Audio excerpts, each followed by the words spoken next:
तमिलनाडु में अभिनेता से नेता बने सी जोसेफ विजय ने मुख्यमंत्री पद की शपथ ले लिया है। इन्हें फिल्मी दुनिया में थलपति विजय भी कहा जाता है।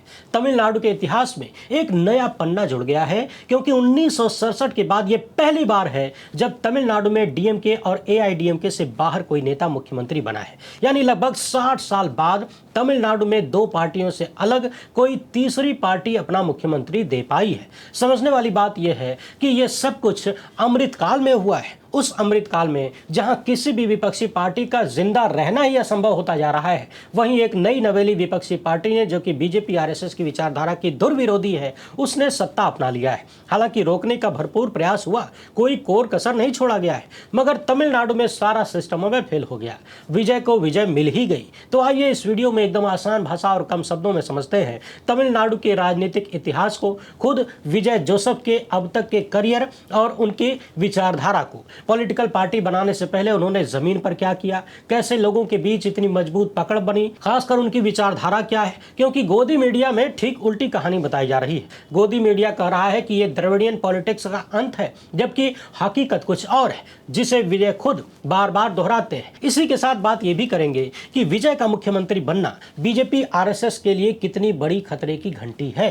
और जैसा कि आप जानते हैं, बीजेपी आरएसएस की विचारधारा के खिलाफ रहने वालों के लिए राज्य की सत्ता चलाना भी संकटग्रस्त होता है। तो विजय के लिए मुख्यमंत्री का कार्यकाल कैसे संकटों से घिरा रह सकता है, वो भी देखेंगे। विजय ने तमिलनाडु की जनता को कौन कौन से चुनावी वादे किए हैं, उन वादों पर भी चर्चा होगी। और नए नवेले मुख्यमंत्री से कुछ सवाल भी होंगे, जो सिर्फ तमिलनाडु नहीं बल्कि पूरे देश की समस्या पर होगा। खासकर इसलिए क्योंकि विजय ईसाई समुदाय से आते हैं। समझने वाली बात यह है कि विजय की विचारधारा बीजेपी आरएसएस पर सीधे चोट मारती है। तो इस वीडियो में आपको एकदम आसान भाषा में बहुत कुछ जानने सीखने को मिलेगा, इसलिए आखिर तक देखिएगा। पहली बार है तो चैनल को सब्सक्राइब करके घंटी बजा दीजिए। चैनल से हर वीडियो को लाइक और शेयर करना आपकी जिम्मेदारी है। इसके अलावा आप जानते हैं कि हम किसी धन्ना सेठ राजनीतिक दल के दम पर चलते नहीं, तभी खुलकर आपके मुद्दों पर बात हो पाती है। हमारा काम पसंद आता हो तो इसके QR कोड या अपने मोबाइल नंबर का प्रयोग करते हुए जो भी हो सके आर्थिक सहयोग भेजने का प्रयास जरूर करें। बहुत बहुत धन्यवाद। 10 मई 2026 को तमिलनाडु में एक नया इतिहास बना है। विजय, जिनका पूरा नाम जोसेफ विजय चंद्रशेखर है, इन्होंने मुख्यमंत्री पद की शपथ लिया। तमिल सुपरस्टार विजय का जन्म 22 जून 1974 को मद्रास में, यानी अब के चेन्नई में हुआ था। उनके पिता S.A. चंद्रशेखर तमिल फिल्मों के निर्देशक हैं। उनकी मां शोभा चंद्रशेखर प्लेबैक सिंगर हैं और वोकलिस्ट भी हैं। खबरों के अनुसार विजय के पिता ईसाई पृष्ठभूमि से आते हैं और माता हिंदू पृष्ठभूमि से। इनकी एक बहन भी थी, जिनका बचपन में ही निधन हो गया। इसके अलावा विजय की पत्नी, एक बेटा और एक बेटी भी है। इन्होंने चेन्नई में पढ़ाई की, लेकिन फिल्मी करियर पर ध्यान देने के लिए पढ़ाई बहुत लंबी नहीं चली, छोड़नी पड़ी। बाल कलाकार के रूप में इन्होंने शुरुआत किया था और 1992 में पहली बार मुख्य अभिनेता के रूप में सामने आए। 1996 की फिल्म पू उनक्कगा में उन्हें बड़ी पहचान मिली। इसके बाद उन्होंने घिल्ली, थुपक्की, कट्ठी, सरकार, मास्टर लियो जैसी तमाम फिल्में दिया और वहां से कमाई हुई फैन फॉलोइंग ने इन्हें आज इस मुकाम तक पहुंचा दिया है। वैसे तमिलनाडु में ये कोई नई बात नहीं है। यहाँ फिल्मी स्टार राजनीति में पहले भी खूब आए हैं, बल्कि कहिए कि उन्होंने ही तमिलनाडु को चलाया है। MG रामचंद्रन यानी MGR से लेकर जयललिता, करुणानिधि जैसे तमाम बड़े नाम हैं। विजय उसी परंपरा की एक नई कड़ी है, लेकिन फर्क यह है कि इन्होंने सीधे अपनी नई पार्टी बनाकर सत्ता हासिल किया है, वो भी लगभग 2 साल में। यहाँ एक बात और समझने वाली है, विजय की राजनीति अचानक से इतनी नहीं चमक गई है। राजनीति में आने से पहले उनका फैन क्लब था और एक सामाजिक संगठन था VMI। ये संगठन विजय के फैंस को सामाजिक सेवा में जोड़ता था। यानी आप अगर मेरे फैन हैं तो चलिए समाज की सेवा करिए। VMI की ऑफिशियल वेबसाइट पर तमाम सामाजिक कार्यों के बारे में बताया गया है जो ये संगठन करता रहा है। इसमें लोगों को मुफ्त भोजन देना, रक्तदान करना, दूध और अंडे जैसी स्कीमें भी शामिल है। साथ ही साथ गरीब बच्चों और बुजुर्गों की मदद करना भी शामिल है। यानी जमीन पर विजय के फैन क्लब ने जो काम किया, लोगों में जो पकड़ बनी, उसका परिणाम आज मुख्यमंत्री के रूप में दिख रहा है। यानी पहले इन्होंने फिल्मों के जरिए पहचान बनाया, फिर फैन क्लब के जरिए सोशल सर्विस नेटवर्क तैयार किया, फिर जमीन पर अपना कैडर बनाया और फिर पॉलिटिकल पार्टी के रूप में सामने आए। और जमीन पर विजय ने जो नेटवर्क तैयार किया था, उसी में से इन्होंने अपने कई कैंडिडेट्स भी निकाले। 2 फरवरी 2024 को विजय अपनी पार्टी TVK की घोषणा करते हैं और उसी टाइम इन्होंने साफ साफ कह दिया था कि हमारा 2024 के लोकसभा चुनाव से कोई लेना देना नहीं है, न तो हम चुनाव लड़ेंगे और न ही हमारी पार्टी किसी को समर्थन देगी। अपनी पार्टी के ऐलान के साथ ही तमिलनाडु में विजय ने कह दिया कि उनका लक्ष्य सीधा है 2026 का तमिलनाडु विधानसभा चुनाव। यानी इनका टारगेट पहले से साफ था। अब इससे पहले कि हम ये चर्चा करें कि विजय बीजेपी आरएसएस के लिए कितना बड़ा संकट है, हमें विजय की विचारधारा को समझना होगा। आसान भाषा में कहें तो विजय और उनकी पार्टी की विचारधारा जो साफ साफ कई जगहों पर लिखी है, खुद विजय ने बोला भी है, तमाम कार्यक्रमों में लगातार बोलते हैं, उनके अनुसार ये पूरी तरह से सेक्युलर प्रिंसिपल्स और सोशल जस्टिस पर काम करना चाहते हैं, यानी धर्मनिरपेक्ष पंथ निरपेक्ष सिद्धांतों पर चलना चाहते हैं, सबके लिए न्याय चाहते हैं बिना जाति और धर्म के भेदभाव किए। इनकी पार्टी का सिद्धांत है लोकतंत्र, समानता, सामाजिक न्याय, धर्मनिरपेक्षता, राज्य स्वायत्तता, दो भाषा नीति, भ्रष्टाचार मुक्त प्रशासन, शिक्षा, स्वास्थ्य, पानी जैसे अधिकार, यानी मानव गरिमा, स्वतंत्रता और मूलभूत जरूरतों पर फोकस ही इनकी विचारधारा है। एक और महत्वपूर्ण बात ध्यान देने वाली है, इन्होंने तमिल प्लस इंग्लिश वाली 2 लैंग्वेज पॉलिसी को पकड़ के रखा है। विजय और इनकी पार्टी अपने वैचारिक नेताओं में पेरियार, के कामराज, डॉक्टर अंबेडकर, वीर मंगाई वेलु नाचियार और अंजलाई अम्मल का नाम रखते हैं। इन सब का साफ साफ अर्थ है कि विजय ने अपनी राजनीति को खुलकर सामाजिक न्याय, तमिल पहचान और सेकुलर पॉलिटिक्स के अंतर्गत रखा है। इनकी पार्टी जाति के घोर खिलाफ है, यानी जातीय भेदभाव नहीं होना चाहिए, सबको बराबरी का हक मिले, सबको समानता मिले, सबको सम्मान मिले। विजय लगातार सार्वजनिक रूप से धार्मिक सद्भाव की बात करते हैं, यानी रिलीजियस हार्मोनी, यानी दो धर्मों के बीच भेदभाव नहीं, कोई टकराव नहीं, कोई लड़ाई नहीं, सब प्रेम से एक दूसरे के साथ और मोहब्बत के साथ जिए। यानी विजय और उनकी पार्टी की विचारधारा नफरत को मिटाने की बात करती है। विजय ने और उनकी पार्टी ने तमिल भाषा को प्रशासन, अदालत और पूजा की भाषा मानने की बात कहा है, साथ में इंग्लिश को ग्लोबल लिंक लैंग्वेज मानते हैं, यानी हिंदी थोपने के खिलाफ जो तमिलनाडु की पुरानी पॉलिटिकल लाइन है, विजय ने उस लाइन को पकड़ के रखा है। यहाँ दो बातें समझने वाली है। सेकुलरिज्म को लेकर विजय भारतीय जनता पार्टी और आरएसएस के घोर विरोधी है, यानी विचारधारा एकदम उल्टी है। वो किसी भी धर्म की राजनीति करना नहीं चाहते। दूसरी तरफ वो तमिलनाडु की किसी भी द्रविडियन पार्टी की तरफ पुराने भी नहीं है, यानी विचार भले ही पुराने हैं, रास्ता पुराना है, मार्गदर्शक नए हैं। इन्होंने खुद को यूथ ओरिएंटेड विकल्प के रूप में पेश किया। आपको बता दें कि आजादी के बाद से सन 1967 तक यहां पर कांग्रेस के 5 मुख्यमंत्री रहे, जिनमें से के कामराज का नाम ज्यादा चर्चा में रहता है क्योंकि इन्होंने शिक्षा और स्कूल विस्तार के लिए प्रशंसनीय काम किया था। और शायद यही कारण है कि तमिलनाडु राज्य देश के कई राज्यों की तुलना में अच्छी शिक्षा पा सका। 1967 के बाद से लगातार यहां पर कभी डीएमके, कभी एआईडीएमके जैसी पार्टियों ने राज किया। अब यहां से विजय का विजय रथ निकला है। समझने वाली बात यह है कि ये विजय रथ यानी 160 सीटें जीतना सिर्फ एक्टिंग की पॉपुलैरिटी नहीं है। जमीन पर विजय के संगठन, उनके एनजीओ ने जो काम किया, उसने यूथ को जोड़ा। दशकों पुरानी राजनीतिक व्यवस्था और राजनीतिक लोगों के खिलाफ जो एंटी इनकम्बेंसी थी, उसने अपना काम किया। विजय का फैन नेटवर्क और जमीनी पकड़, नई राजनीति का नारा, पुराने नेताओं से लोगों का ऊब जाना, ये सब कुछ 108 सीटों में शामिल है। समझने वाली बात यह भी है कि भारत में अब तक कम से कम 3 दर्जन के आसपास ईसाई पृष्ठभूमि के या ईसाई समुदाय से आने वाले मुख्यमंत्री हो चुके हैं, लेकिन हाल फिलहाल में विजय एकमात्र ऐसे ईसाई पृष्ठभूमि वाले मुख्यमंत्री हैं जिन्होंने एक बड़े राज्य में अपनी सरकार बनाया है।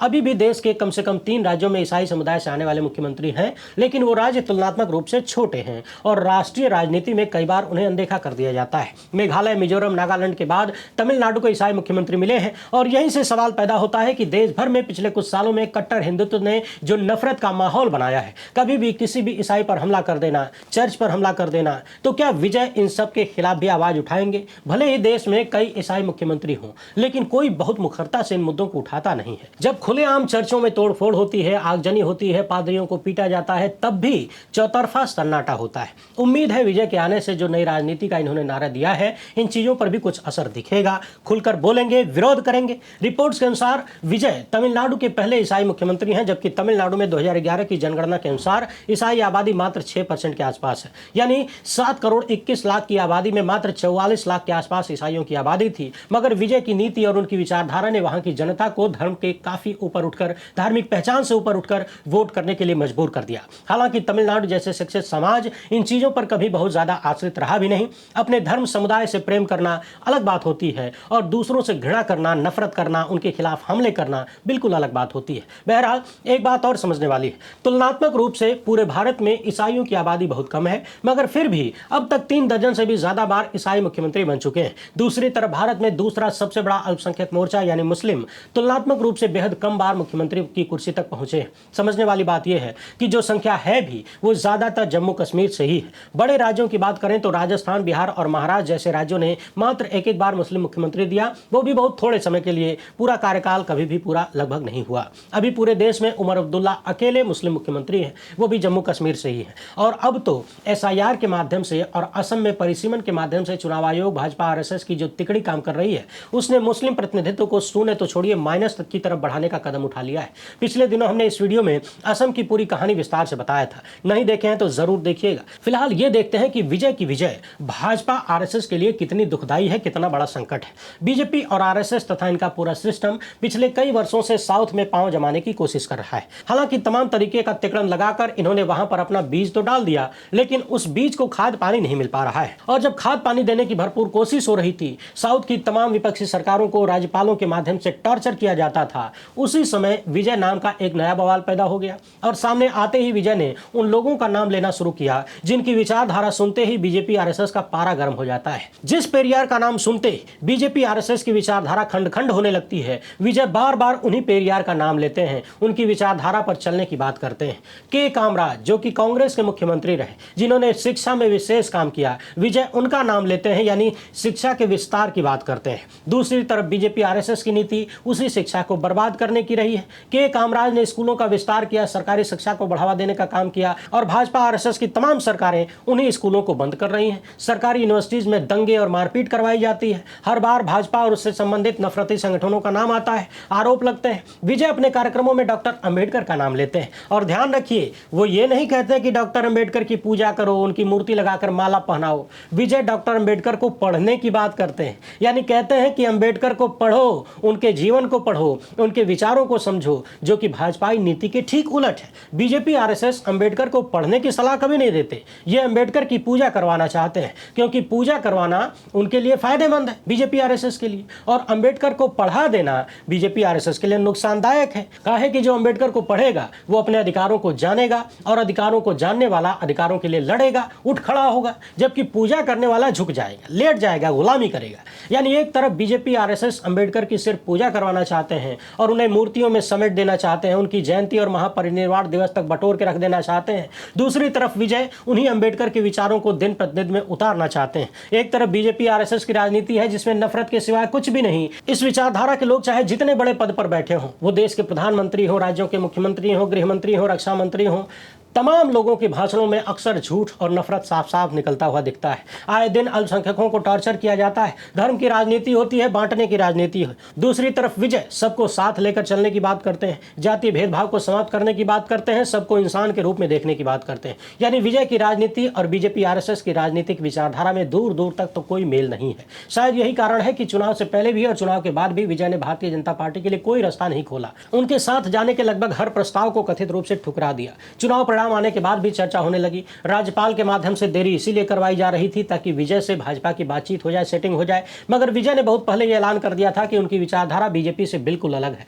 वैचारिक दुश्मनी है। मगर फिर भी चर्चा है कि गुजराती जोड़ी ने कोई कोर कसर छोड़ा नहीं है। चुनाव परिणाम आने के ठीक बाद मद्रास हाईकोर्ट ने भी विजय के खिलाफ मामले को लिस्ट करने का आदेश दे दिया, जिसके माध्यम से ईडी, इनकम टैक्स जैसी सरकारी केंद्रीय एजेंसियों की एंट्री करवाई जा सके। मगर याद करिए, पिछले दिनों मैंने यह भी कहा था कि संवैधानिक संकट की बात करके यदि तमिलनाडु में गुजराती जोड़ी राष्ट्रपति शासन लगाने के बारे में भी सोचे तो यह भाजपाई सत्ता के लिए बड़ी मुश्किल होगा, क्योंकि यदि दोबारा चुनाव करवाने पड़े तो विजय को वहां की जनता बड़ी जीत दे सकती है। तो कुल मिलाकर अब तमिलनाडु में एक ऐसी सरकार बन गई है जो मुखर होकर भाजपाई विचारधारा के विरोध करती है। हालांकि इसके पहले जो सत्ता थी एम.के. स्टालिन की, वो भी भाजपाई सत्ता के धुर विरोधी थे, कांग्रेस के साथ ही थे, और उन्होंने भी लगातार गुजराती जोड़ी की सत्ता से लोहा लिया है। राज्यपाल के माध्यम से बीजेपी ने हर दांव अपनाया और राज्य के तमाम कार्यक्रमों को कथित रूप से रोका। बाकी देखते जाइए, आने वाले वक्त में भी विजय का रास्ता आसान तो नहीं होने वाला है, क्योंकि केंद्र में उसी गुजराती जोड़ी की सत्ता है जो कथित रूप से विजय को सीएम बनने से पहले ही तरह तरह का रास्ता दिखाना शुरू कर चुकी थी।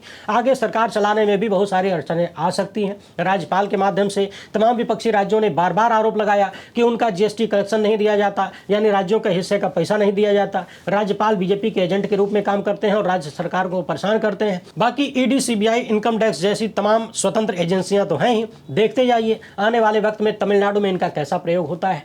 अब समझने वाली बात यह है कि चुनाव से ठीक पहले विजय की पार्टी ने अपनी जनता के लिए बहुत सारे वादे किए थे। इसमें महिला मुखिया को, हर परिवार की महिला मुखिया को जिसकी उम्र 60 साल से कम है, उन्हें 2500 रुपये प्रति महीने देने का वादा किया। हर परिवार को साल में 6 मुफ्त सिलेंडर देने का वादा किया। हर महीने 200 यूनिट बिजली फ्री। शादी के लिए कम आय वाले परिवारों की बेटियों को 8 ग्राम सोना और सिल्क साड़ी देने की बात कही गई। जितने भी महिला सेल्फ हेल्प ग्रुप हैं उनको 5 लाख तक का मुफ्त यानी ब्याज मुक्त कर्ज देने का वादा किया गया। बच्चों और शिक्षा के लिए भी इन्होंने विशेष वादे किए, जैसे सरकारी या एडेड स्कूल में पढ़ने वाले बच्चों के परिवारों को जिनकी पढ़ाई बीच में रुक जाती है यानी ड्रॉप हो जाती है, उन्हें 15,000 सालाना सहायता देने की बात कही गई है। विजय की पार्टी ने 100 रिहायशी स्कूलों को बनाने की बात कहा है और इन्हें पूर्व मुख्यमंत्री के कामराज के नाम पर चलाने की बात कही है। उच्च शिक्षा के लिए 20 लाख तक का कोलेट्रल फ्री लोन और प्रतियोगी परीक्षाओं के लिए AI powered free coaching centre बनाने का वादा किया गया है। इन्होंने 5 लाख सरकारी नौकरियां और 5 लाख पेड इंटर्नशिप देने का भी वादा किया है। बेरोजगार ग्रेजुएट्स को 4,000 प्रति महीना और डिप्लोमा होल्डर्स को 2500 प्रति महीना देने की बात कही गई है।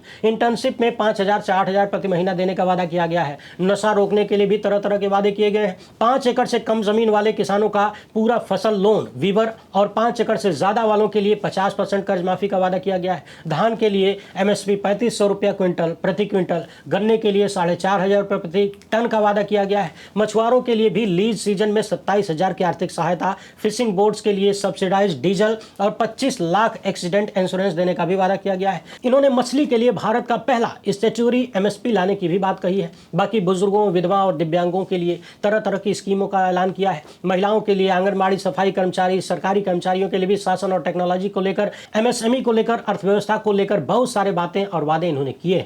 देखना यह है कि कहां तक पूरा कर सकते हैं और कहां तक पूरा कर पाते हैं, कहां तक करने दिया जाता है, क्योंकि इन सब को करने में उन्हें केंद्र की भाजपाई सत्ता से भी लोहा लेना होगा, जैसे पुरानी सरकार MK स्टालिन की सरकार ले रही थी। तो कुल मिलाकर तमिलनाडु में विजय का आना बीजेपी RSS के साउथ में घुसने के प्लान को फिलहाल एक बड़ा झटका नजर आता है, क्योंकि विजय की विचारधारा बीजेपी RSS की धुर विरोधी है। वैसे आप इस मामले पर क्या सोचते हैं, अपनी राय कमेंट बॉक्स में जरूर लिखिएगा। वीडियो पसंद आए तो ज्यादा लोगों तक पहुंचाएं। पहली बार है तो चैनल को सब्सक्राइब कर लीजिए। हमसे जुड़ने के लिए बहुत बहुत धन्यवाद। जय हिंद।